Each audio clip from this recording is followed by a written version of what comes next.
Josel, anak, anong ginagawa mo? Bakit hindi ka lumabas at makipaglaro sa iyong mga kapatid? Nay, gusto ko pa mag-aral. Gusto ko malaman ng lahat ng kaalaman sa mundo.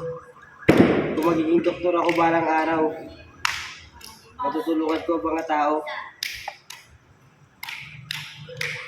Tama ko kasi, ang edukasyon ay yamang hindi ninanakaw ng sinuman. Sa pamamagitan ng kaalaman, mapapakita mo ang kahalagahan ng buhay.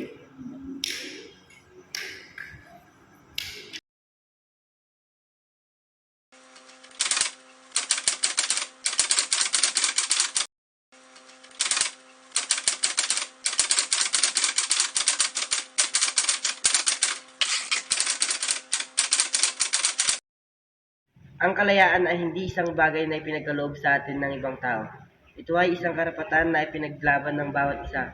Kung nais natin magbago, kailangan nating magsimula sa ating isipan. Kasi, paano natin matatamo ang kalayaan? Ang mga Kastila ay malakas at matibay. Hindi tayo makakalaban sa kanilang lakas. Ang ating lakas ay hindi nasusukat ng armas, kundi ng ating pagkakaisa at edukasyon sa pamamagitan ng pagbabago ng ating pananaw at pagpapalaganap ng tamang kaalaman. Makakamtam natin ang tunay na kalayaan. Ngunit ang mga akdamo tulad ng Noli Me Tangere at El Filibusterismo ay nagudyok ng paghimagsik. Oo, ito ay mga salaysay na hindi umaayon sa ating kasalukuyan na kalagayan ng ating bayan, na may layunin magbigay liwanag sa ating mga mata at matulungan tayo para sa pagbabago.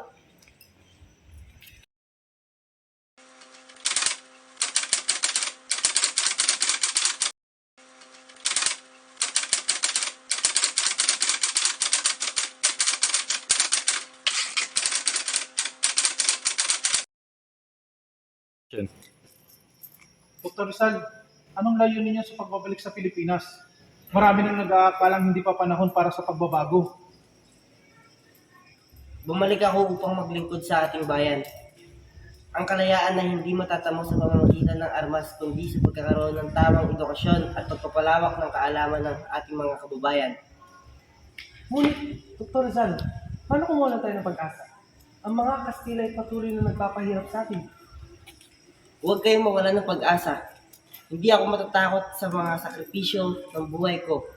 Ang tunay na labanan ay nagsisimula sa paglalaganap ng tamang ideya at katarungan.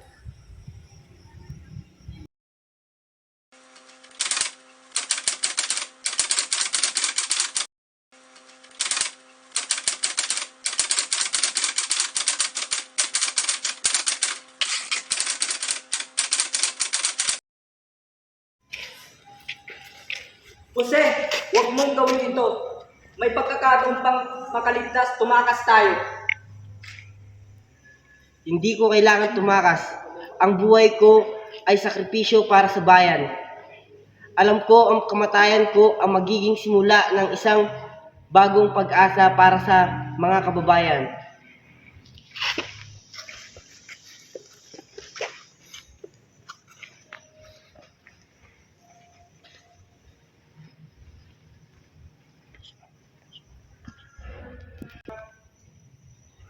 Sa aking pagkamatay, sana'y magising ang aking bayan. Huwag kayong mawalan ng pag-asa. Ang kalayaan ay darating. Ito ay magsisimula sa bawat isa sa inyo. Fuego!